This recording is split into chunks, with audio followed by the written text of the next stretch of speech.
एक समय में भगवान श्री कृष्ण आते हैं हस्तिनापुर में। कौरवों के पास आए प्रभु, पांडवों की तरफ से संधि का प्रस्ताव लेकर के।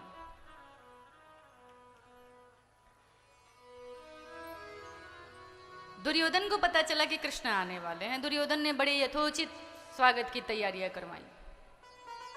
हजारों दास दासियां, हाथी, शंख, नगाड़े, उचित खूब अच्छी व्यवस्था करवाई। विदुरानी जी को पता चला कि कृष्ण आने वाले हैं। विदुरानी जी विदुर जी से कहती हैं कि क्या हमारा सौभाग्य नहीं है कि हम कृष्ण को देख सकें, उनका दर्शन कर सकें। विदुर जी ने कहा कि अवश्य हम दर्शन कराएंगे। विदुरानी जी ने कहा मैं अपने सामने बैठा करके उसको देखना चाहती हूँ, जहां कोई ना हो, शांति पूर्वक सिर्फ मैं उसको देखूं। विदुर जी ने कहा बावली, इतना हमारा भाग्य नहीं है। एक तो मैं दासी पुत्र हूं, भला वो मेरे घर क्यों आएंगे? कितने बड़े बड़े लोग हैं उस सभा में, दुर्योधन है, द्रोणाचार्य हैं, कृपाचार्य हैं, भीष्म पितामह हैं, उनको छोड़ के वो कैसे आ पाएंगे? दर्शन करना है तुझे तो चल, सुबह मैं दर्शन कराऊंगा। प्रातः काल के बेला में उनकी रथ यात्रा निकलेगी। प्रसन्न हो गए, ठीक है। प्रातः काल की बेला हुई, भगवान का आगमन हो रहा था। एक तरफ स्त्री, एक तरफ पुरुष, सभी भगवान पर पुष्पों की वर्षा कर रहे थे, जय जयकार कर रहे थे, शंख बज रहे थे, नगाड़े बज रहे थे और बहुत भीड़ लगी हुई थी। भगवान का आगमन हो रहा था। विदुरानी जी हाथ जोड़े हुए प्रभु को देख रही थी, नेत्रों से कहना चाह रही थी कि आप एक बार, मैं आपको ठीक से देखना चाहती हूँ। भगवान ने नेत्रों से इशारा कर दिया हम आएंगे, लेकिन विदुरानी जी जो है वो समझ नहीं पाई। प्रभु जब पहुंचे दुर्योधन के घर तो वहां बहुत सेवा सत्कार की तैयारियां, सब कुछ यथोचित स्वागत की तैयारियां हुई हैं। प्रभु जब देखते हैं इतने स्वागत की तैयारियां तो दुर्योधन से कहने लगते हैं कि तुम ये क्या कर रहे हो? मैं तो पांडवों का दूत बन करके आया हूं और एक दूत की जैसी सेवा होनी चाहिए, जैसा सत्कार होना चाहिए, तुमको वैसी मेरी सेवा करनी चाहिए थी। ये इतना सब कुछ व्यवस्था। दुर्योधन ने कहा कि देखिए कृष्ण, हम आपको पांडवों का दूत नहीं मान रहे हैं, द्वारिका का राजा समझ करके हमने आपका स्वागत किया है।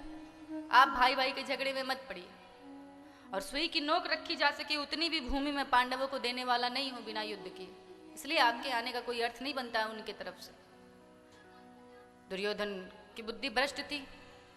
उसने बेमन से कहा कि आपके लिए 56 भोग बनाए, आप जाइए भोग करिए और विश्राम करिए।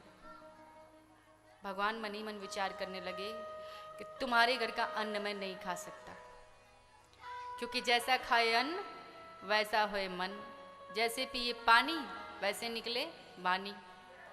भगवान मन ही मन विचार करने लगे मैं नहीं खा सकता, तुम्हारी तो बुद्धि भ्रष्ट हो गई और तुम्हारे घर का अन्न खाऊंगा मेरी भी बुद्धि भ्रष्ट हो जाएगी। इसीलिए साधु संत कभी भी किसी के घर जब वो भोजन करते हैं तो भोजन में तुलसी पत्र डाल देते हैं, क्योंकि किसी भी भोजन में आप जब तुलसी पत्र डालते हैं तो वो साधारण भोजन से होकर के प्रसाद बन जाता है और उस भोजन के सारे दोष समाप्त हो जाते हैं। इसलिए भगवान विचार करने लगे कि हम तो अब यहाँ का अन्न ग्रहण नहीं कर सकते। द्रोणाचार्य ने कहा कृष्ण कहीं तो जाएंगे।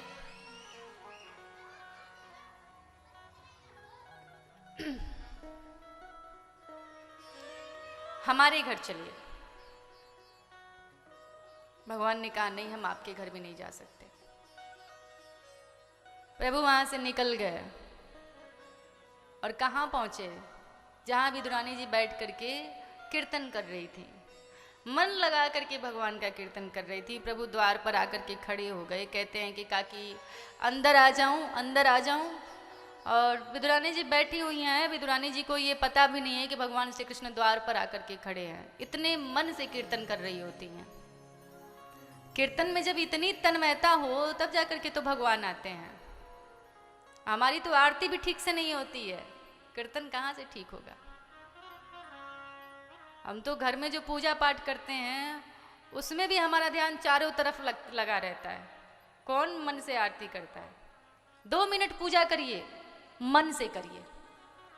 कुछ लोग कहते 2 घंटा हम तो पूजा करेंगे, भले मन लगे चाहे ना लगे। ओम जय जगदीश हरे, ये देखना पेपर वाला आया है कि नहीं आया है? और स्वामी जय जगदीश हरे, अरे उसको उठा देना, 8 बजे स्कूल का टाइम हो गया है। और भक्त जनों के संकट, एक चाय चढ़ाई हूं जरा देख लेना, और क्षण में दूर करे। राम राम राम राम, यही आरती होती, यही पूजा होती। तो वैसी पूजा होगी तो भगवान फिर कहाँ से आने वाले हैं? आना तो दूर रहा, भगवान के कानों तक भी आवाज नहीं पहुंचने वाली। कीर्तन करिए, मन से करिए। भगवान की पूजा मत 2 घंटा करिए, अगर नहीं आपका मन लगता है तो 2 ही मिनट करिए, लेकिन मन से करिए। वो 2 मिनट जो आप परमात्मा को दे रहे हैं, उसमें कोई सांसारिक व्यक्ति आपके दिमाग में, आपके मन मस्तिष्क में ना आए। वो सिर्फ परमात्मा का हो और सिर्फ आप ही जाने। इस तरह से कीर्तन कर रही हैं विदुरानी जी कि भगवान स्वयं आकर के खड़े हो गए हैं। प्रभु स्वयं कहते हैं कि मैं अंदर आ जाऊं, मैं अंदर आ जाऊं, और विदुरानी जी सुन नहीं पा रही हैं। प्रभु मुस्कुरा रहे हैं, इनको तो भान ही नहीं है कि मैं आया हूं, तो ये कैसे मुझे बुलाएंगे अंदर। स्वयं ही अंदर चले जाते हैं प्रभु।